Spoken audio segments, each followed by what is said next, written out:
What's going on YouTube? It's Tej back again with another video, and today I'm bringing you the first of probably 2 times we'll do this, but my 2021 to 2022 NFL regular season and postseason predictions. We're going to do it all in this video.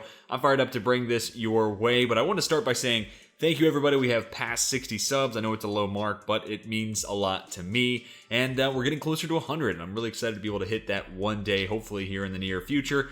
But also, about 88% of my viewers on my videos are not subscribed, so if you are one of those individuals, you come back often to the channel, check out the content I'm producing, just go ahead and hit that subscribe button. Hopefully it means it's worthwhile to you and helps me out a ton, but additionally it's just more sports content in your life.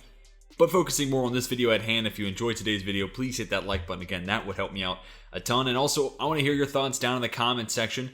And I'm using playoffpredictors.com, so if you want to do this on your own, send me a screenshot of what you put together. You can find my Twitter down in the description. I'd love to see what you think this upcoming NFL season may look like. You can obviously see the records on both sides, AFC on the left, NFC on the right, so it's kind of a spoiler of sorts, but I'm going to go team by team and just show you the season schedule and really talk about a few of the key games I think that are on my mind for each team and how they could go one way or another. And obviously, like I said, there's still a lot to unfold. Like I have the Packers as the number 1 seed in the NFC.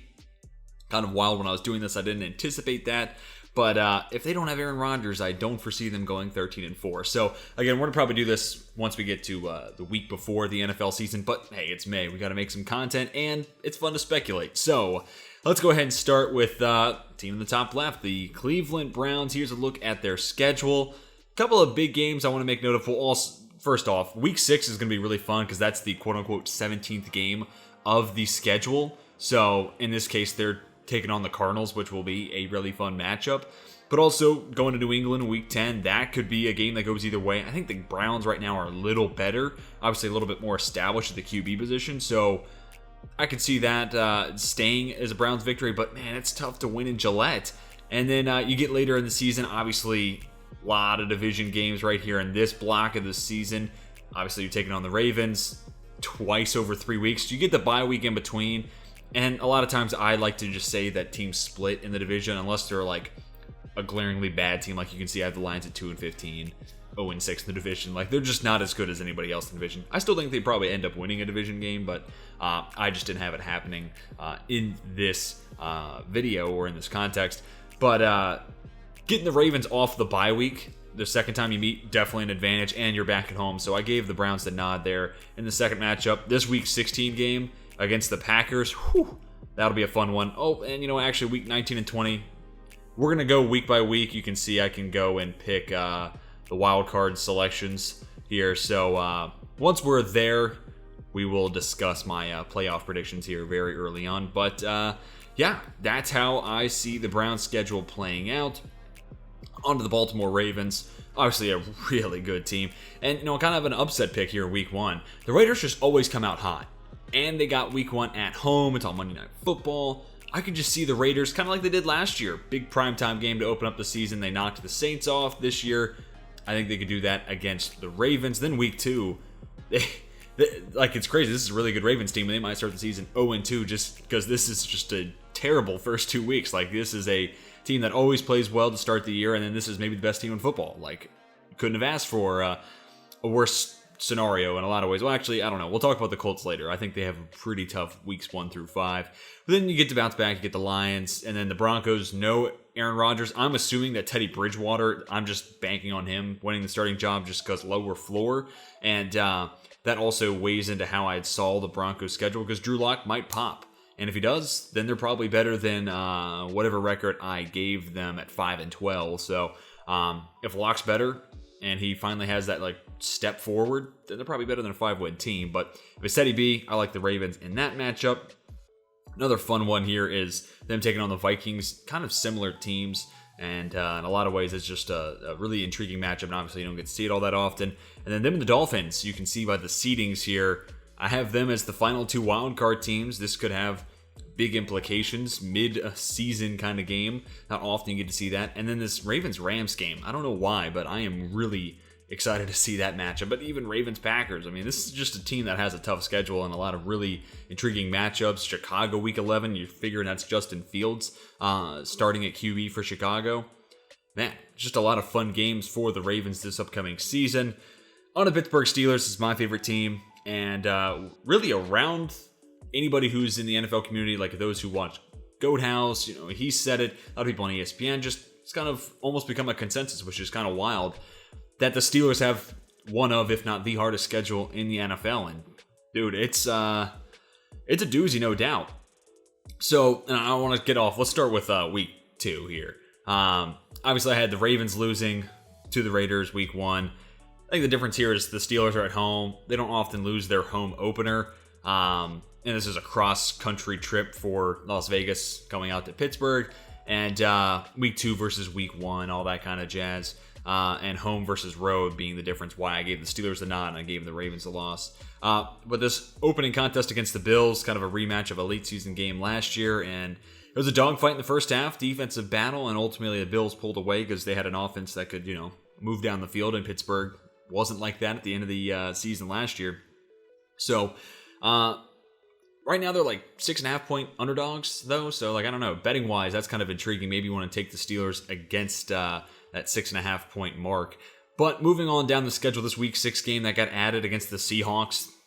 That's really fun. And also you go back a couple of years, Ben got hurt week 2 against the Seahawks. And then a lot of people pointed to his injury last year as maybe why he can't make the throws down the field, yada, yada, yada. So it's kind of fun to have that game on the schedule once again.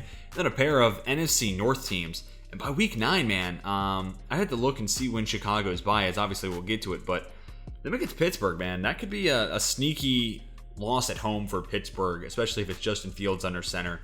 It also comes down to how good that Chicago defense is. How much do they regress? They took a step back last year. Can they stay around that, top 15, top 10 defense mark? Because they're no longer top 5, at least as of what we saw basing it off of last year. But, top 10, 15, they have a more explosive, more potent offense, that kind of covers that differential. But I'm interested to see, you lose Fuller, how much of a step back does that defense take? But we're talking about the Steelers here. I got to stay focused. And then a couple of tough games here. This is Sunday Night Football against the LA Chargers. Hopefully there's fans in the stands. When the Steelers went to take on the Chargers a couple of years ago, it's back when they were playing that small stadium. And there were more Steelers fans than Chargers fans, which was really funny to me, but not a lot of Chargers fans. Also intrigued by the Steelers-Vikings game. That's a fun one. Steelers-Chiefs, obviously. That's going to be a tough one for any Pittsburgh fans. And then when you look at this split, 7-2 at home, I feel like that's kind of a mark we can expect to have Pittsburgh at. And then 2-6 on the road. Man, you just look at the teams they hit the road to take on. The Bills, that's no easy task. The Packers, that's definitely not a given. Then obviously division games against the Browns, the Bengals, and the Ravens. You go out to LA, you go to Kansas City. It's just a lot of really tough road contests this year. And I think that this indicates really where this team is at, in my opinion. 9-8, it's not a losing season. Tomlin continues his record there. And if you have the toughest schedule in football and you have a 38-year-old Big Ben, 9-8 is not a terrible mark, but it's probably not good enough to make the playoffs. And that's kind of where I'd see this team falling. 4-1 against losing record teams. They're probably better than, those who were not good. And then 5-7 against winning teams. Teams with winning records is really what that is. But, that's, kind of a middle-of-the-pack team. And, definitely disappointing. I wish I could say the Steelers are going to be great this year. But, I don't know. Maybe that offense puts it to another gear. And the defense is back to where it was at the beginning of early last year. And maybe they'll shock some people. But, on to the Cincinnati Bengals. This is a really tough team. Because really like a lot of what they've done, especially on the offense, right? You have Joe Burrow, you have Jamar Chase joining that group that already includes T. Higgins, Tyler Boyd, all the stuff you've already heard. Jackson Carman, I think, will be a good addition to the offensive line at guard. But man, this defense is just not good. You lose William Jackson, so now you're banking on Trey Waynes coming back and being, a plus-level corner. I think they overpaid for him a couple off seasons ago, and now you're asking him to be better than he probably ever was. I don't know. That feels like kind of a reach. Mike Hilton's a great signing in the nickel spot, but when it comes to those corners in the boundary, I just kind of worry about their options there between Waynes and Chidobe Awuzie for that matter. And also, I really try to give Zach Taylor the benefit of the doubt because I feel like he can be a creative offensive mind, and we'll find out. Like, this team could put up big numbers on the offensive end, and he might earn himself a 4th year in Cincy that will allow him to just focus on fixing the defense. If that's the case, I think this team could be really, really good. Not this upcoming year, but the year after. Maybe even make a playoff push. But right now, I just don't think there's enough playmakers on that defense. They got a weak linebacking core as well. Inconsistent edge play. I've said this multiple times. Carlos Dunlap had 1 sack through 3/4 of the year. Gets traded to Seattle and like quadruples his production. 4 or 5 games. Like, it doesn't make sense. And, Sam Hubbard is fine. He's better against the run than he is as a pass rusher. Trey Hendrickson, we'll see how he takes on a full-time role, even though he was close to that, I guess you could say, last year in New Orleans. But still rotating between Davenport and Hayward. But, a couple of big games that I'm interested in. We'll focus on some of their wins. I think they do get one against the Steelers. Honestly, I can see them taking both against the Steelers. They outplayed Pittsburgh both times they played last year. Additionally, the Jags, right now, I think the Bengals are a little bit further on in the rebuild process. The Lions, in my opinion, them and the Texans, probably the 2 worst teams in football. The Lions just have it a little bit harder because they play in a way tougher division than the Texans do. And a game against the Jets, that could probably be a coin toss, but I'll give the nudge to the Bengals, right? 2nd-year QB versus rookie, maybe that plays a factor, but a Jets defense, you figure, under Robert Saleh will be good enough to probably at least slow down that offense, and then do the Bengals have enough defensive plays in that game to come away with a win? Here, I'm going to go ahead and say yeah. So that's the AFC North. You can see the final standings there. A couple of playoff teams coming from that division. But after that, it's kind of wild. They're the only one of 2 divisions that have multiple teams making it. On to the AFC South. And this is the division that, in my opinion, as of right now, produces the lowest seed of the division winners. 4-seed Tennessee Titans do come away with the division win at 10-7. It's just a team, man. I really worry about what they could do on offense. They're a Tannehill, Derrick Henry, A.J. Brown injury away from being really bad on that side of the ball. I like the additions they made on the defense, though. Caleb Farley could be he's a high variance type of player. His upside is tremendous, but is he going to be on the field? We'll have to wait and see. Bud Dupree, I think, is a great second fiddle, and this team does have the benefit of already having Harold Landry, who I think can be a number 1 edge. You don't really call edges like number 1s, but Bud Dupree, opposite of Harold Landry, I think that's a really dynamic and potent duo. But looking at some of these games, I'll give them the nudge against the Cardinals week 1. This is going to be a tough game here against the Colts. I really wanted to give it to the Titans, but if I did this, the Colts would start the year 0-5, and I just don't know if that team... I'm skeptical on the Colts. As you can see, I have them at 6-11. I'm not a big Colts guy right now, but I don't know about starting 0-5. I think Frank Reich's a good enough coach to get 1 win out of those 4, and I felt like the Titans game made the most sense. They steal on the road, and then the Titans exact some revenge later on in the year, right here in Week 8, and get the Colts back in Indy. This Chiefs-Titans game and this Chiefs-Bills game, especially considering they're both at home, you might be thinking, man, they're going to win one of those 2 games at home.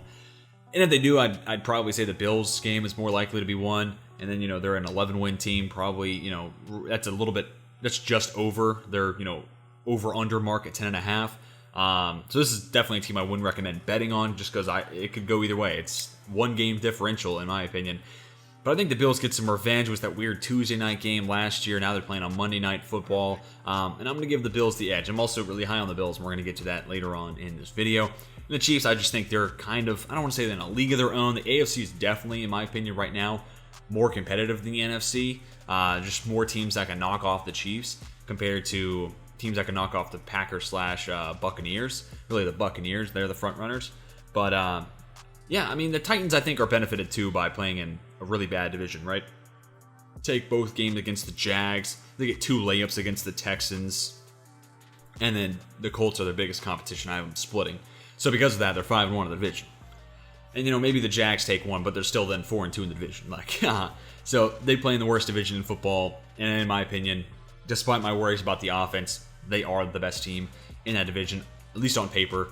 So let's move on to the Colts. And I know this is probably a little low for their win total. And I wanted to find ways that I could change it. But, man, especially on the road, right? Like, this team is not going to go 1 win on the road. But also, when I look at this team, they did sign Eric Fisher, so that alleviates one of the 2 things I think you need to have for Carson Wentz to be a successful QB, and that's weapons at the wide receiver spot and really solid offensive line / blindside protector. Eric Fisher's going to miss some time. Don't know when his timetable is to return, but once he's back, that offensive line's top 3 in the league. I feel comfortable saying that. But then the pass catchers, man. I'm a big believer in Michael Pittman. If you saw my breakout video earlier in the offseason, he was one of my top 10 favorite breakout candidates for next year. And honestly, if I had to rank him, he'd probably be in the top 5. I am a big Michael Pittman fan. But it's him, and then you got old, regressing T.Y. Hilton, Paris Campbell, who's injury plagued and really just kind of I don't want to say a one-trick pony. That's really not a nice thing to say about somebody else, but he's a deep threat. He's a burner. That's his bread and butter. And those 3 might be okay, but I think Carson Wentz needs more than that. The year he won MVP, Alshon Jeffrey was putting together one of, if maybe not the best season in his career. Deshaun Jackson was mostly healthy. Zach Ertz was playing like a top 3 tight end in football. I mean, that team was just clicking. And then Frank Reich was a big part of it. Obviously, that helps that Wentz is back with Reich. But, especially looking at these games on the road, back to my original point, are they a better team than the Dolphins? I got to say no. Are they better teams than the Ravens? No. Are they a better team than the 49ers? I can't see that happening. Are they better than the Bills? No shot. And then this Texans one's just kind of a sneaky one. This is kind of more indicative of me not being high on the Colts compared to, are they better than the Texans? Yes. But I think the Texans is going to end up stealing one of these games. And I just don't think the Texans go over 2-15. It's, I'm assuming no Deshaun Watson at all this year, just considering, it's too big of a variable to try to predict when he gets into the lineup, if he does. But, why not? Let's say the Texans steal one. So maybe that's one I could flip. And this team becomes 7-10, whatever. But, on the road, are they better than the Cardinals? I'd take the Cardinals right now. And then the Jags steal one. Again, that's vindicative of me not being high on the Colts. But, other than a couple division games, I really don't see this team winning more than 8, maybe 9 games right now. Maybe 9. And I just worry about Carson Wentz and a lackluster wide receiver core. Again, I'm a big Pittman fan, but he feels like a really nice number 2. I really wish this team could have gotten Kenny Golladay, and I'd probably be singing their praises, which is crazy because it's just one player, but that Kenny Golladay would be enough of a swing given how dependent Carson Wentz will be on those weapons. So 6 wins is probably a little low for the Colts, and I admit that. But right now, we're early out. We're far out from the regular season and early on. I'm just not really buying into that hype. On to the Jacksonville Jaguars. This is a team that's kind of playing with house money, right? You win one game last year, and it comes in week 1. And again, I have them winning week 1. Obviously, I think they should be favored against the Texans. But any progression is a better team, right? And this is kind of an interesting roster because, they're over under 6.5. In a lot of ways, I feel comfortable saying they could win more than 7 games. I could see them in that 7, maybe cap 8 wins. That's probably the hard ceiling I'd put it at. That is the hard ceiling I'd put it at. I could see them stealing 7 games. And it's because I like Trevor Lawrence. And if he hits the ground running, watch out. This team does not have a whole lot of holes in the roster. Other than maybe tight end, I don't think they have one. Honestly, maybe slot corner, but it sounds like maybe even Tyson Campbell's going to be able to shift to play that nickel spot, which is intriguing. But other than tight end and maybe nickel corner, this is a very balanced roster. Do they need to get better at spots? Absolutely. They can definitely get better across the board in a lot of different areas. Right now, they have some starters who are just league average options. AJ Cann's kind of a good example. He's just kind of top of my head. But this team could get better at both tackle positions, unless Cam Robinson takes a step forward. They could get better at potentially nickel corner. They can get better in the safety spots. There's room for improvement, but right now they don't lack anything, which is kind of interesting. And that's why I think they could end up winning 7 games. And plus, how big of an Urban Meyer fan are you? If you're a big believer Urban Meyer to be able to turn it around quick, then all right, I can see why you would think the Jags can win 7 games. Me, I think it's going to take some time for both Lawrence and Urban Meyer to hit the ground running. Maybe in year 2, though. One more offseason, address those holes, one more draft, another year of player progression. Then this team might be able to, especially in a weak AFC South, they might be able to make a push for the division. If not next year, then definitely in 2 years' time. But looking at this schedule, I like them against the Texans week 1. This Bengals game, I gave the nod to the Bengals since he's at home too, so that plays a factor in it. But really, it could kind of go either way. Have them taken 1 against the Colts, I'm pretty sure. Yeah, here, week 18. At home, it feels like a nice way for them to end their year on a positive note, especially considering I have them losing back-to-back games to the Jets. And then the Pats, and even this Jets game, really, it could go either way. In a lot of ways, I feel like the Jags might have a better roster on paper.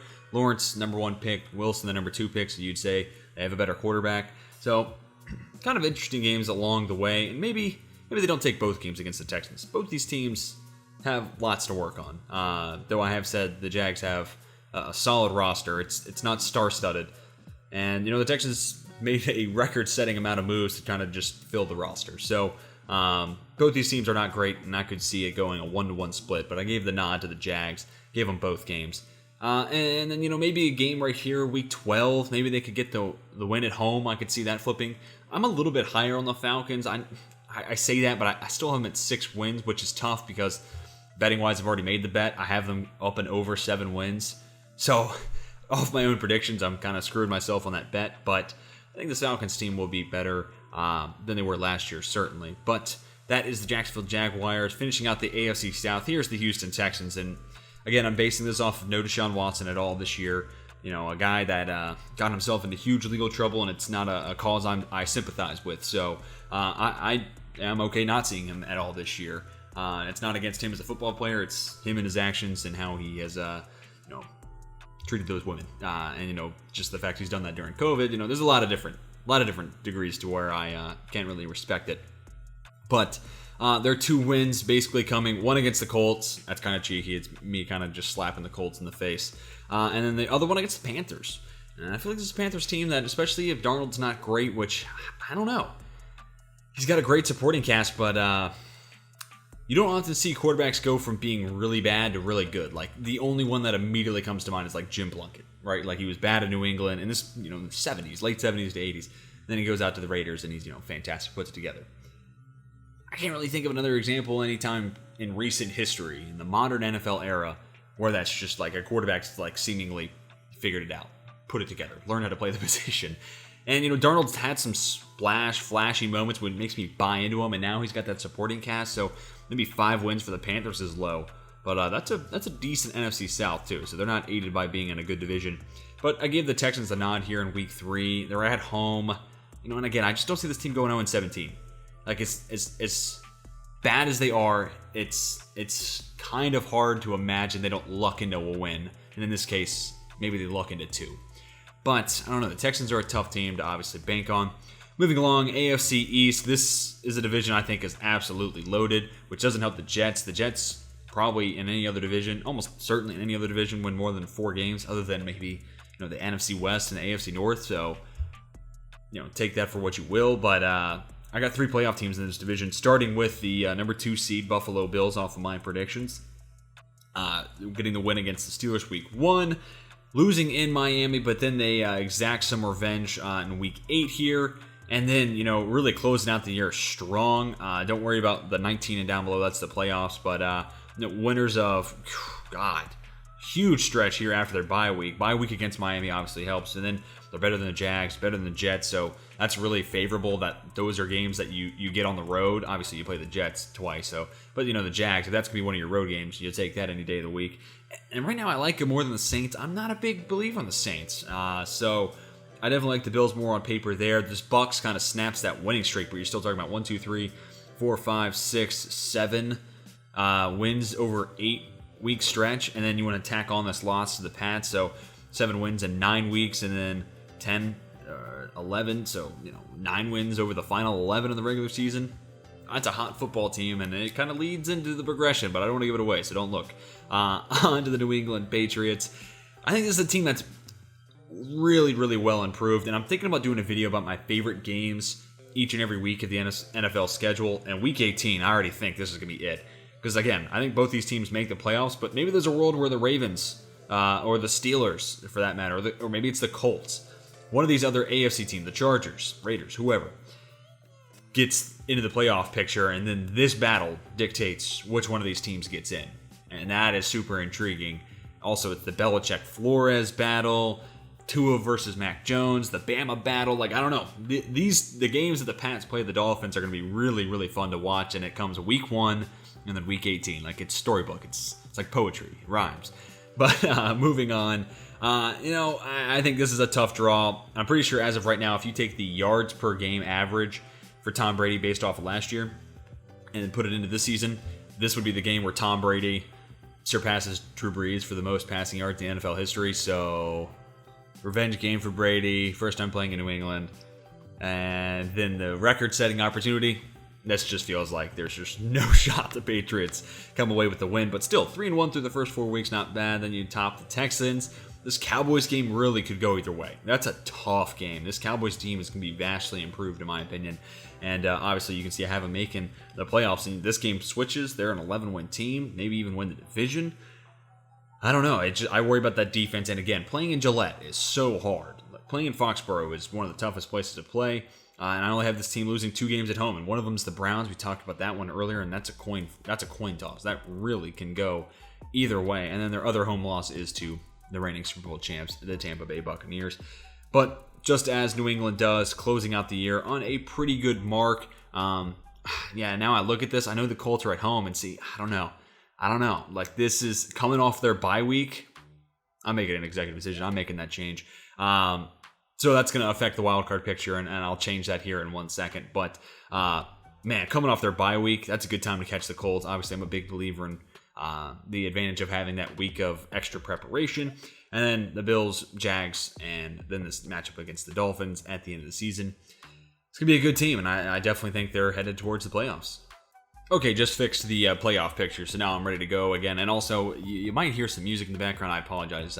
My apartment, obviously, thin walls, apartment lifestyle. If you live in one, my neighbor is playing music. So hopefully you're not hearing it. I talk pretty loud, so wouldn't think you can hear it over me. But if you hear something faintly in the background, I do apologize. It is frustrating for me as well. But anyways, the New York Jets. This is a tough game, obviously, week 1. I feel like Sam Darnold is going to get his revenge, though. And this is obviously just a better team right now, I think, on paper, especially on the offensive end, right? Like, the Jets focused a lot on the offense in the offseason, but Carolina just has so many weapons. Like, DJ Moore, Robbie Anderson, Christian McCaffrey's back and healthy. Good enough offensive line. I think they could have gotten better there, and now they're adding even more to their defense, which they spent all their draft picks 2 drafts ago on. They add J.C. Horn, second year of Matt Rule, Joe Brady, and they're at home, so give them the nod there to Carolina. Then, even this Broncos game could go either way. It's kind of tough traveling across the country. Playing in Denver is a tough task as well. And, Teddy Bridgewater, a little bit of a revenge game as well for him. Remember when Teddy B was a backup for the Jets behind Sam Darnold, so all interesting components there. Again, we talked about this one earlier. This game against the Bengals, that's a coin toss. Trying to find some of these games they win. I have them taking one of the 2 against the Dolphins. I'll give them the 1 at home. These division games are obviously tough, and that's their 1 division game on the schedule. And I mean, this Jets football team is not bad. They are better than a 4-win record would indicate, and obviously have a great head coach. Mike LaFleur is an offensive coordinator. I'm going to do another video here soon about coordinators and potential just 2022 offseason hires in general. And Mike LaFleur, after 1 successful season, if they have more than 4 wins and Zach Wilson lights it up immediately, don't be surprised if Mike LaFleur is the name that's considered for head coaching jobs next head coaching carousel. But even this game against the Saints at home, I really could see them stealing that one from a team that, you would look at this matchup a year ago, even, further back than that, obviously, and you'd say, oh, that's an easy Saints win. But now I'm not so sure. I really could see the Jets taking that one from New Orleans. But 4-13, that's just, not a great start to the Robert Saleh, era, but it's a multi-year project, in my opinion, for that New York Jets football team. On to the Kansas City Chiefs.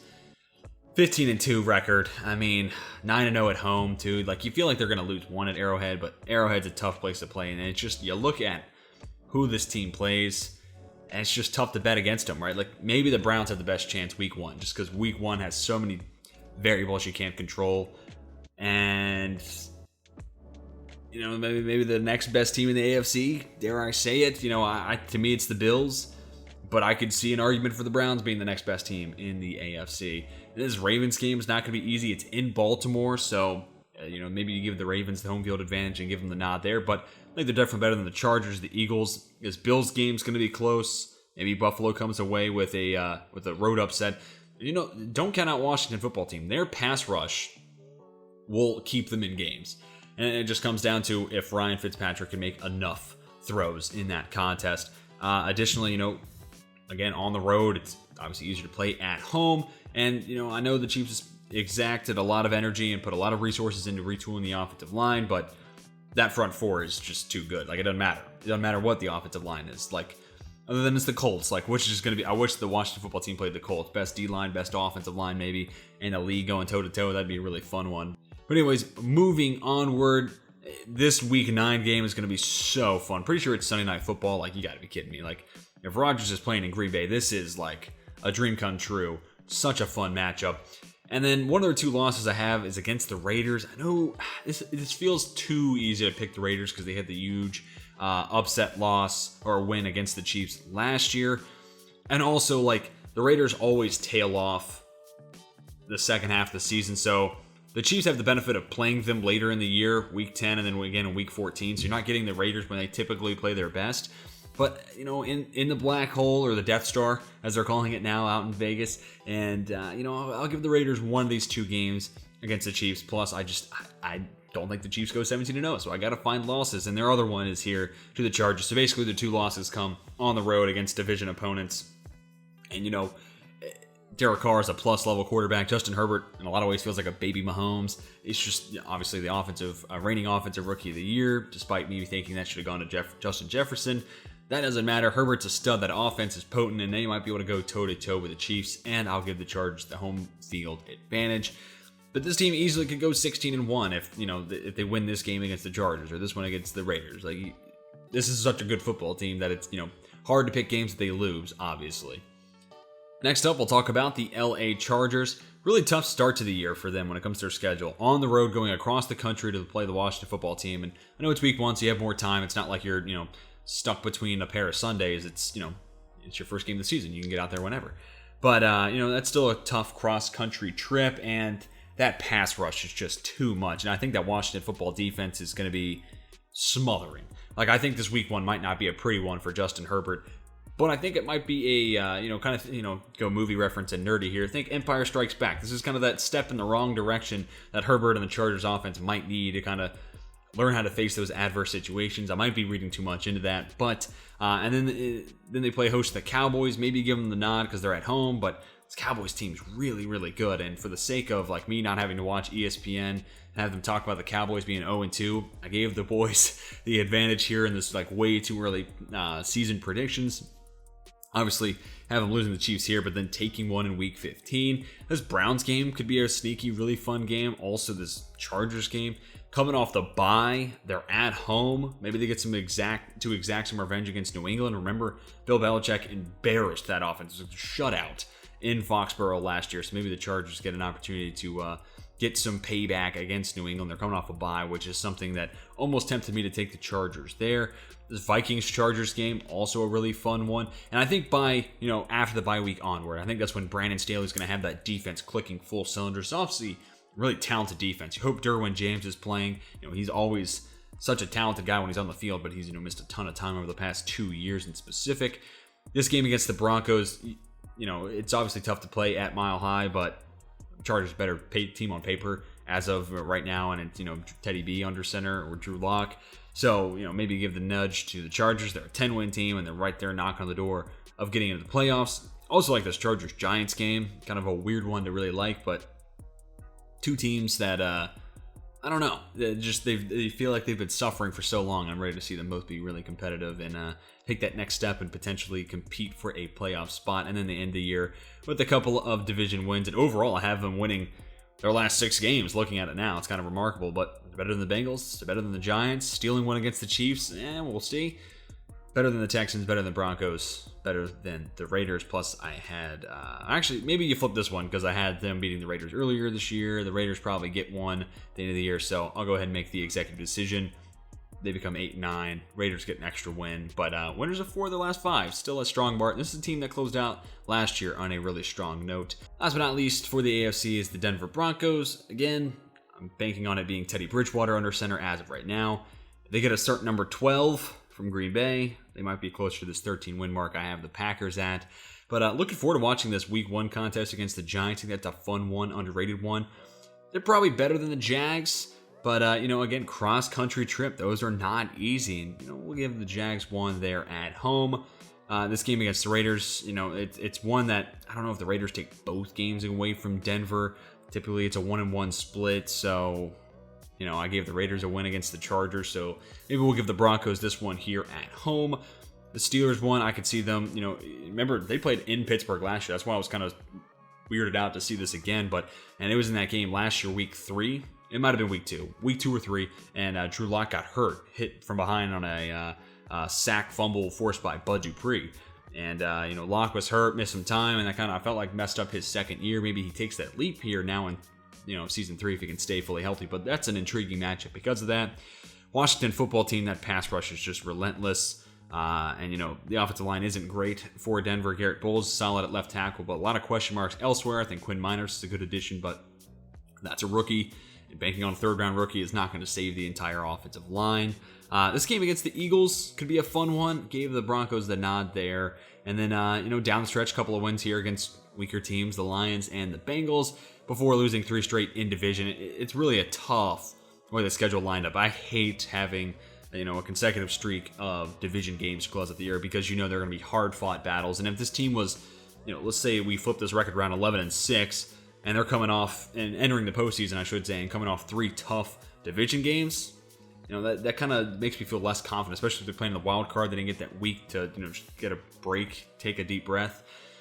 Those are the kind of the things I look into once you get into playoff time, and think about how that might wear down a team down the stretch. But for the 6-11 Broncos, I guess it doesn't really matter in this case. Let's get on to the NFC. The Green Bay Packers, man, could have been a better offseason, no doubt about it. They could have drafted better. But we said the same thing about them last year, and they went 13-3. So, if you have Aaron Rodgers, and he don't even have to play as good as he did last year. If he's just high-level Aaron Rodgers, you're good to go.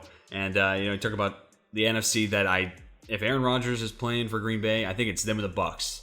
It's a race between those two teams for the most part, at least. I mean, there are going to be some teams that surprises, but I don't see the Saints as nearly competitive enough with Green Bay, so I'm not worried about that. This Niners game could be really fun, and really the Niners, to me, pose the biggest threat to those top 2 teams in Green Bay and Tampa Bay, but the Niners are even just, it's tough to bank on them staying healthy, and that Trey Lance by the end of the year is going to have those mechanics worked out, and he's going to be a high-level quarterback, but I have faith in that, and we'll get to that. And then a nice little stretch here, taking on the Steelers, Bengals, Bears, coming away with 3 consecutive wins. And really, you could give them the nod, give them a 14-3 record, but Washington football team, that pass rush is just fantastic, and I think this team is, bound for an 11-win season. Obviously, that's what I predicted, but you could also convince me Green Bay wins this game. It's in Lambeau, but throughout the year, there's always going to be those surprises, right? And Green Bay's on a roll. They, take 3 in a row. I could see the Washington football team playing spoiler, getting the road upset, but if not, then Washington football team knocks down to a 10-win team, and they're right there in the thick of it with the Cowboys battling for the division, but also a playoff team regardless. Cardinals, I think they're just better than Arizona right now. This Chiefs game, we talked about it earlier, that's going to be a really fun one. And then coming off the bye week, reason I kind of thought about having it be a split series with the Bears, but then the bye week for Green Bay convinced me otherwise, so give them the nod, and they're, of course, at home. This is going to be a tough game in Baltimore. I could see that flipping in the favor of the Ravens. And they close out the year with 3 consecutive wins against the Browns. No easy task. Vikings, not an easy game. And then the Lions, yeah, that one might be a bit of a layup. But I have them as the number 1 seed in the NFC. Same record, though, as the Tampa Bay Buccaneers right here. So, not by a large margin at all. And here we go. Minnesota Vikings have them getting back in the playoffs. 11-win team. I'm a big Vikings fan in the sense that I like what Mike Zimmer does as a coach. I am a believer in Kirk Cousins. I think he can win a Super Bowl.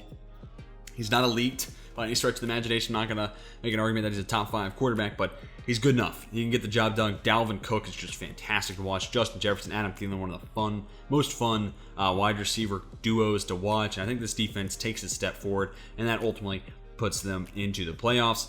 Also, nice little start of the season here. I know it's on the road against Cincy, but if one of your road games is against the Bengals, you're happy with that. And then the Cardinals, I think they're slightly better than where Arizona is at right now. But I will say the Cardinals always start the years, or at least the last 2 years under Cliff Kingsbury, they start the year hot. So maybe you give the nod to Arizona there. Tough game here against Seattle. Anytime the Vikings play Seattle, I'll think of Blair Walsh. So nod to the Seahawks. And then have them edging out the Browns, man. These two teams are obviously super similar. Kevin Stefanski comes from Minnesota before he gets hired as the head coach of Cleveland. Very similar offensive systems. very different running backs. Dalvin Cook's kind of that one cut, make you miss, elusive back, and then Nick Chubb kind of does it all, but a little bit more of a bruiser. But man, that's going to be a really fun game to watch. It comes down to which defense makes a play. In that scenario, I'd probably tell you 9 times out of 10 it's Cleveland, but you're going to have weird games. The Vikings are at home. I'll give the nudge to the Vikings. Coming off the bye, good time for a bye week before you take on the Cowboys. Really disappointing loss to Dallas last year. Chance to get some revenge. Tough game against the Ravens, and then you followed up with another road game against the LA Chargers. I'll give them one of those two. Splitting with the Packers, we talked about that earlier. This 49ers game could definitely go either way. By now we're probably seeing Trey Lance for San Francisco. We'll talk about it a little bit more later. But I'm just gonna give the nudge to Minnesota. There's not a whole lot more to that, but I could just see it as a road upset win. And I think this Vikings team is just gonna be really good. Honestly, I think they're just gonna be a really solid football team. 6-3 record on the road is probably a little generous, but nonetheless, I think they can get it done. Steelers, obviously, that's a game of interest for me. I have them splitting the series with Chicago. By now, you're probably seeing Justin Fields. You assume you're seeing Justin Fields, so gave the Bears and Fields the one at home. Really interesting game. Maybe you switch this one. You give them the road loss to San Francisco, the home win against the Rams. You could go either way against those NFC West opponents, and then you take on, again, this is such a tough one because once you get to this point in the year, I don't like how the season plays out for the Vikings in regards to trying to make a deep push, right? Like, this is going to be a tough game on Monday Night Football against the Bears. You assume it is.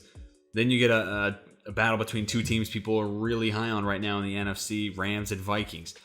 You go to the road to take on the Packers, and then you're taking on the Bears again for a second time in the span of 4 weeks. So a lot of tough games down the stretch, and you just kind of worry about what that might mean for what they have left in their legs once you get to the playoffs. On to the Chicago Bears, and you'll kind of notice a trend. I have them getting off to a little bit of a slow start, and then right around the midway point, right, specifically after the bye week, because definitely by week 10, if Fields is not the number one guy, he needs to be named the starter during this bye week. But I'll give the nudge to the Rams. If Justin Fields plays this game, it's definitely interesting. I think this Rams defense is obviously going to take a step back. No Brandon Staley, no Michael Brockers, injuries everywhere, no John Johnson III, no Troy Hill. There's a lot to worry about when it comes to that defense, but I still think it's going to be good. You have Aaron Donald, you have Jalen Ramsey, two of the best players at their respective positions. And they're at home. I'll give it that nod. And then also right now it seems like the Bears have said Andy Dalton's going to continue to be the starter. I think Justin Fields might put together a great preseason and change their mind, kind of Russell Wilson to Matt Flynn like from almost a decade ago now, which is crazy. But regardless, this could be a coin toss. But if it's Andy Dalton, I'd like the Bengals to win just to kind of put Dalton in his place maybe, but nothing against Andy Dalton. But the Bears are probably a better team, but I'll give the Bengals the road victory. You're going to have some of these weird games, so I know I've said that a handful of times, and then what a gauntlet here. Take on the three best teams in the NFC, in my opinion, week 7 through 8. Lost to the Packers, lost to the Bucs, lost to the 49ers. Don't think we have to talk about that too much. And then off the bye week, especially if it's Justin Fields, man, this would be such a fun game. Fields versus Lamar Jackson. Bears at home. I could see an upset there. Moving forward, I have them knocking off the Cardinals. I think they lose the Packers, but by this point in the year, they're going to be playing some good football. I think Fields is going to start hitting his stride, and that's why I feel really bad for the Vikings. Like, they get the Bears twice over the final 4 weeks of the year, and that's going to be as experienced as Field gets as a rookie. I mean, experienced in quote marks. He's not going to, figure it out and be like a 10-year pro in his rookie year, but that's going to be the best that we've seen him at. So I give the Bears the first one at home. I think the Vikings here in Week 18, a little bit more desperate, trying to find momentum before the playoffs. They come away with the second. Fun game here against the Seahawks and then also against the Giants. This 1-11 record against winning opponents, that's probably a little low because this is a team that made the playoffs last year, and now they got a better quarterback. So what does that say about it? I am worried about the defense, though. I think the defense could ultimately take another step backward. They went from a top 5 defense to I think they ranked like 14th last year in scoring.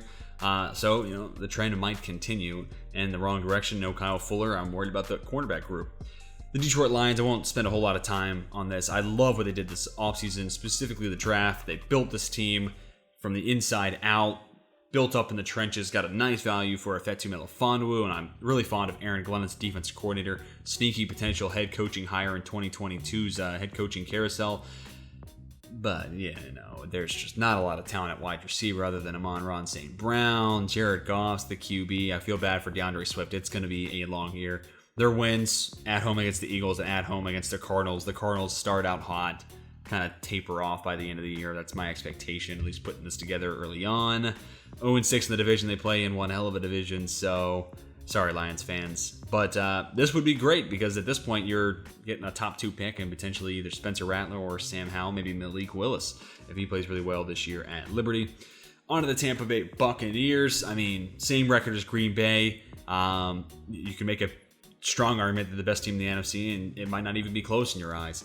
I haven't taken home this game against the Cowboys. Really fun. Can't wait for that Week 1 Thursday night game. They're definitely better than the Falcons. Cross-country trip to LA. I can see the Rams taking that one. Obviously, I already talked about this one earlier. I'm taking them over the Pats. And this is a tough one, right? Like, I'm not high on the Saints. Not by any stretch of the imagination. And maybe the Bucs take both games, but these division games, Jameis Winston going to be under center, his first time facing and starting against his former team. I got the revenge factor getting the best of the Bucs there in Week 8. Bye week, good time for it. Going to be a fun one against Washington football team, which, keep in mind, PFF grades here, so it depends on how much you care about PFF, but Taylor Heinicke had the highest PFF grade from any QB in any one game last postseason. Taylor Heinicke, highest QB grading of any QB in a playoff game last year. And it came against the Tampa Bay defense that, I know the Kansas City offensive line was banged up, but that defense had Mahomes terrified. That man looked lost. Still made some spectacular almost plays, but think about that. And Taylor Heinicke, highest QB grade. Unbelievable. But I'll give the Bucs the nod. I'll give the Bucs the nod there, regardless. They're in the nation's capital. And then good stretch games here. Giants, Colts, Falcons get some momentum. And they really could win this game at home against the Bills. Just going to kind of go in with the upset there. Take the other game against the Saints. They're better than the Panthers, better than the Jets. And they probably end up taking this game against the Panthers. But division games, a lot of times. I'm also, at this point, it probably wouldn't happen when I was doing this. I was, weighing the fact that, okay, they're the 1 seed right now. But then if they lose, the 1 seed went to Green Bay. So if it's a battle for the 1 seed, the Bucs would play their starters and they would beat Carolina. But I took Carolina, one, because of the division game, thought it was going to be a split. But also, I was like, maybe Tampa Bay rest their starters. You've already locked up a playoff spot. Maybe you're not even worried about it. But it's only the number 1 seed who gets the first round bye. So realistically, I'm going to go ahead and put Tampa there at number 1, making another change here on the fly. On to the Saints, man. I really want to like what this team has, and they have a lot of really sound players. I worry about the cornerback group other than Marshawn Lattimore, but, had some off-the-field issues this offseason. Marcus Williams playing on a franchise tag. He's fantastic. I'm a big Marcus Williams fan. What about the other safety position? The linebacking core isn't great.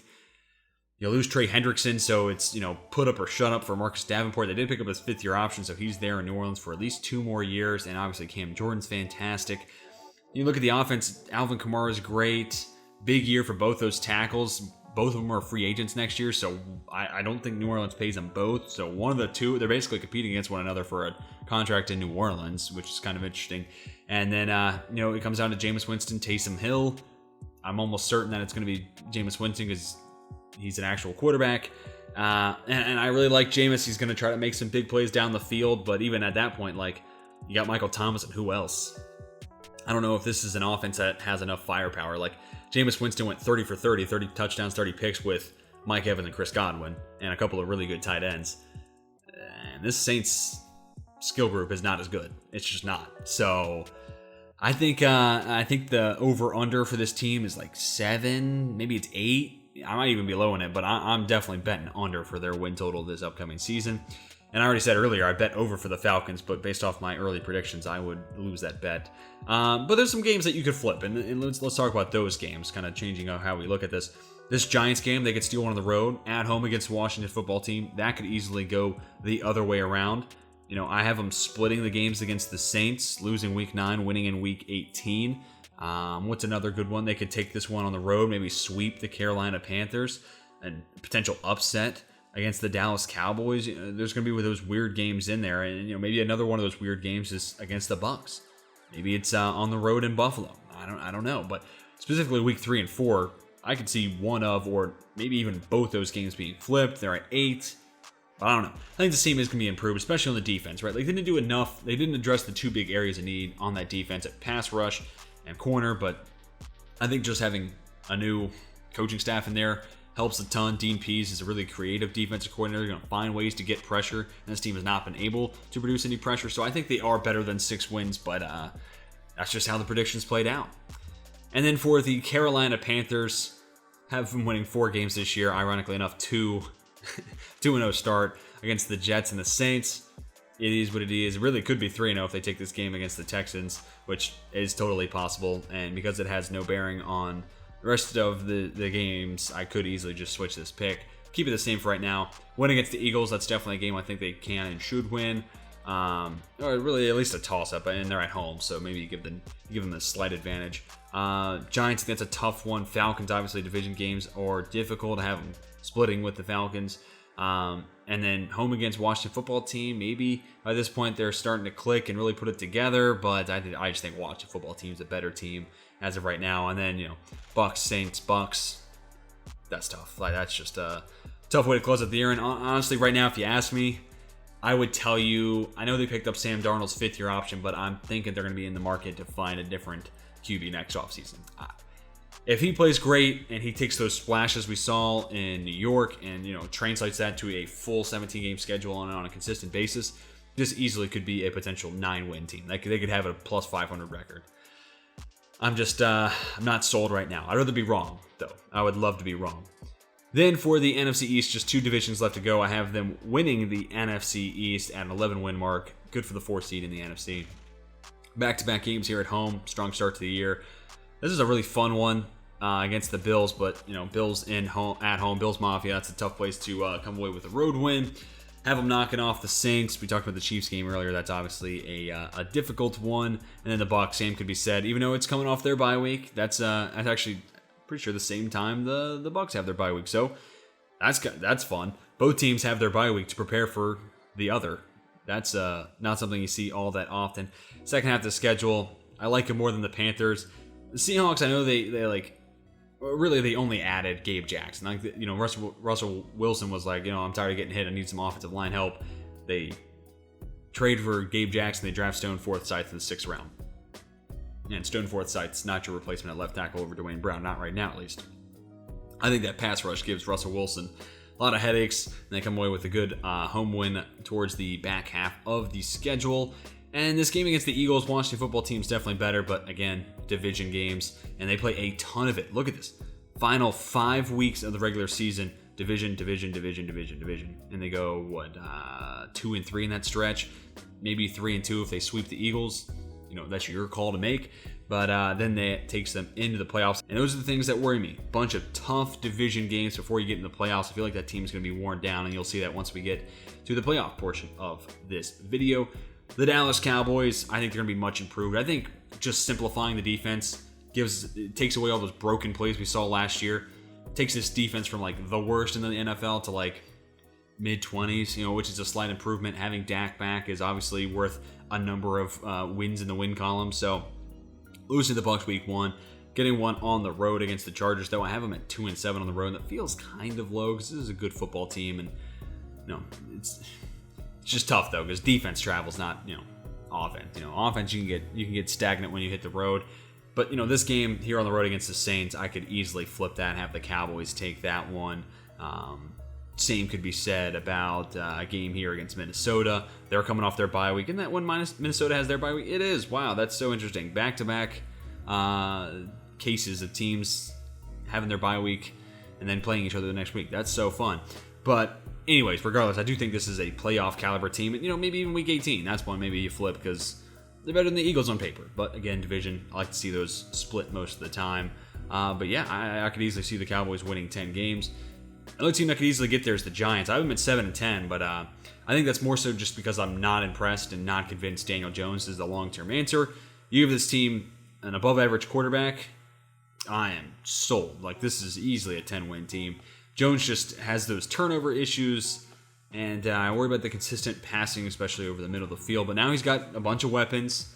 They still got to sort out the interior of the offensive line some, but the pieces are together. This is a huge year for Daniel Jones. And at a 7-10 mark, I think then the next offseason, the Giants would be looking for an upgrade at that position. But a couple of these games that you could flip, them against the Saints, again, I'm not high on the Saints. Them against the Raiders at home, that could easily go the other way. I have them splitting with the Eagles. Maybe they take both those games. On the road against the Bears, maybe. On the road against the Chargers feels a little bit more likely. I don't know, in the sense that the Chargers have less home field advantage because, like, you worry about fans being in the stands. I know that's kind of like a joke nowadays, but the Chargers are a better team. And I think by week 17, Fields is playing some good football, and that team is clicking. So I gave the Bears the win in that week 17 contest, but that's another one you could flip. And you flip all the games I mentioned. Talk about a 9 to 10 win team. So it's as easy as that. Powering along, I know this is starting to get to a long video. I appreciate it if you're still watching. The Philadelphia Eagles, man, 3 wins, and I just think this team has a lot of holes. Again, another team that put together a good draft, and they did it by filling areas that aren't sexy, and it's like the Lions, where I think you had a good draft, but they're just all at positions that I don't think move the needle that much. So I have them losing the Falcons, the Eagles, Cowboys, 0-5 start. Maybe they take this one on the road against the Eagles. Actually, 0-6, 0-7, 0-8. Really, 0-7, and then you could, again, it's on the roads. That's why I gave it to the Lions, and I don't think the Lions go 0-17. But I don't have the Eagles getting their first win until, God, where is it? Week 12. I'm starting out 0-11, which feels a little disingenuous. They can probably beat the Saints. They could steal one of these games earlier on, like against the Panthers on the road. Maybe a weird game where the road team takes this matchup between the Cowboys and Eagles.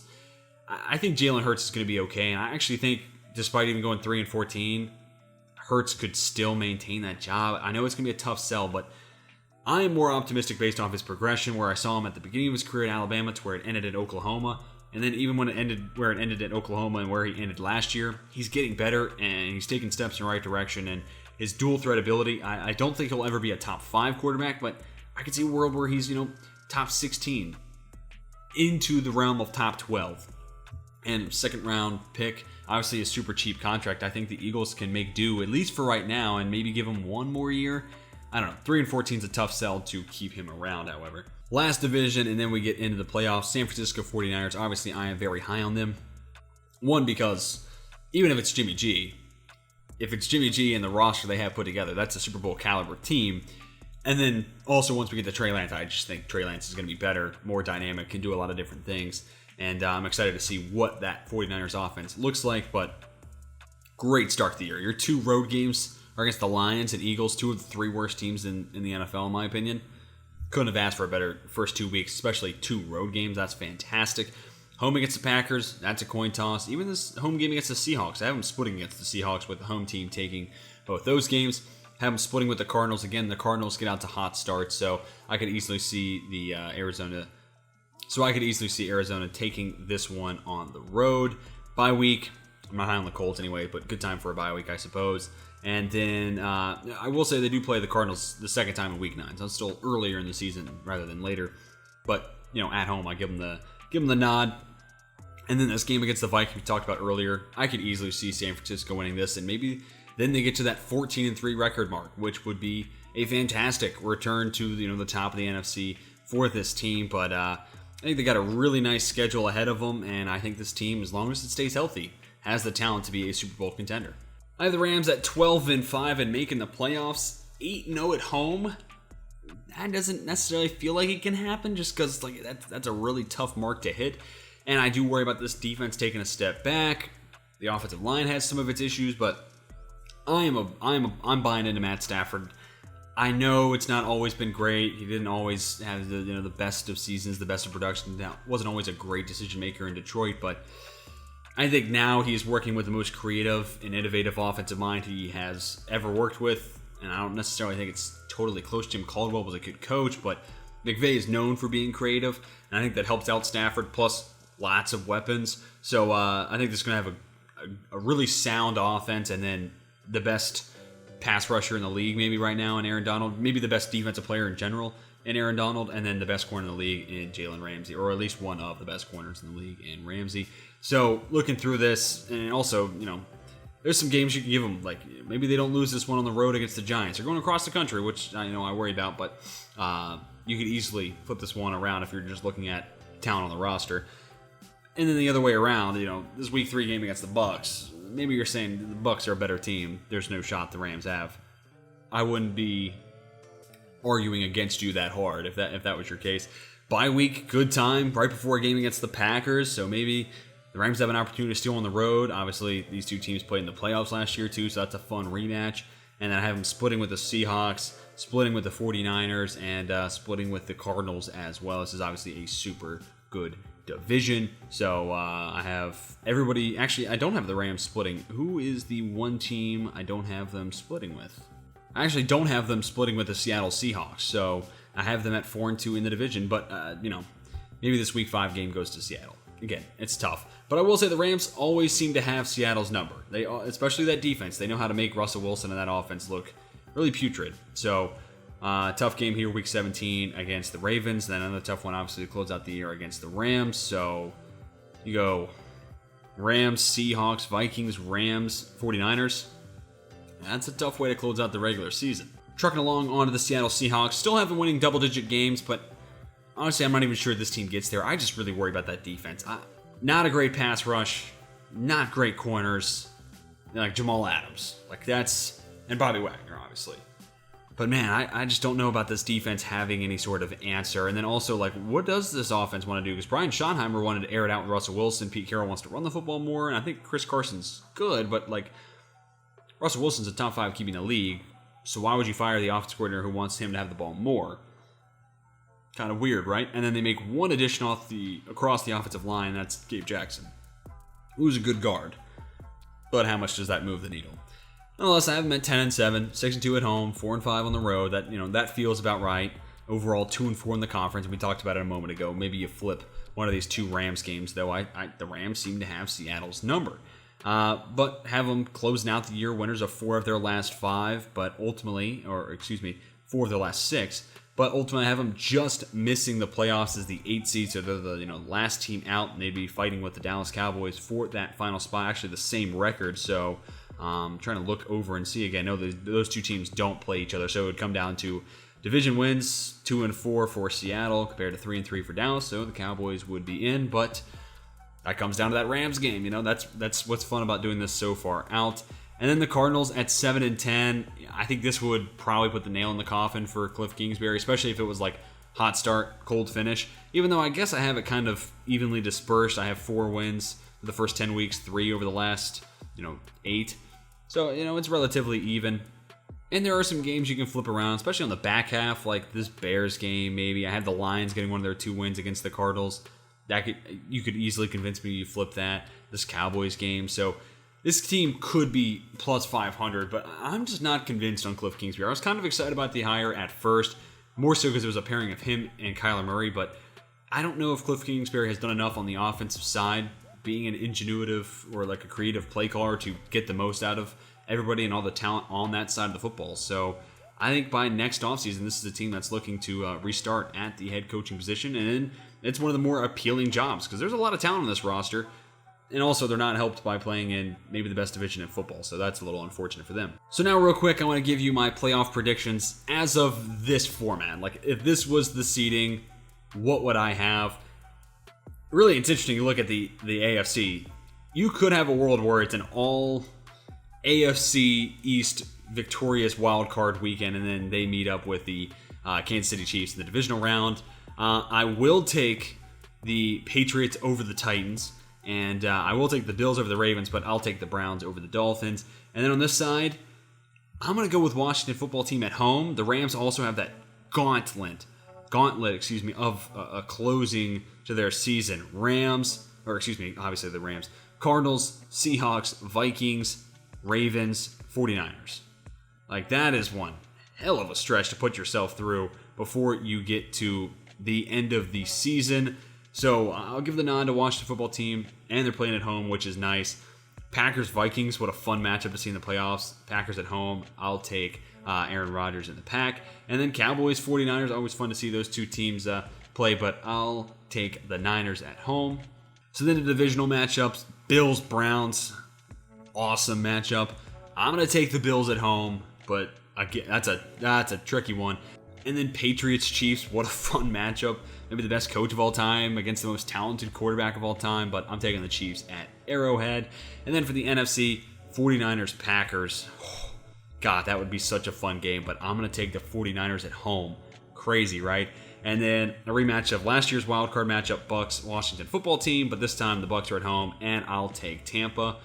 Then we get to the conference championships. And again, I remind you we're early.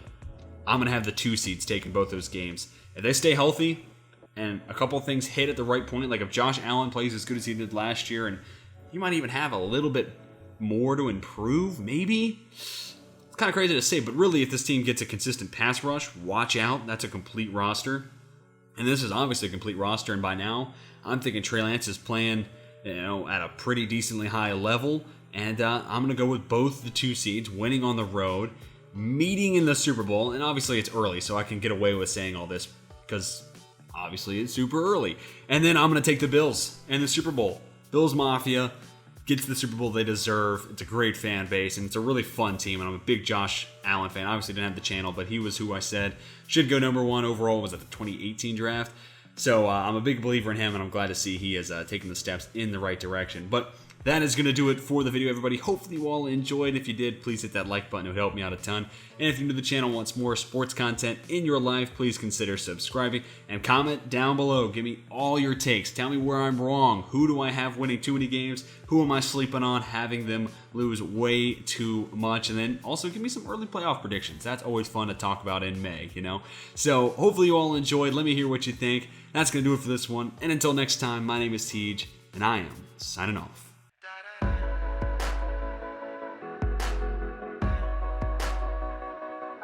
Part of the last generation that remembers Tamagotchis.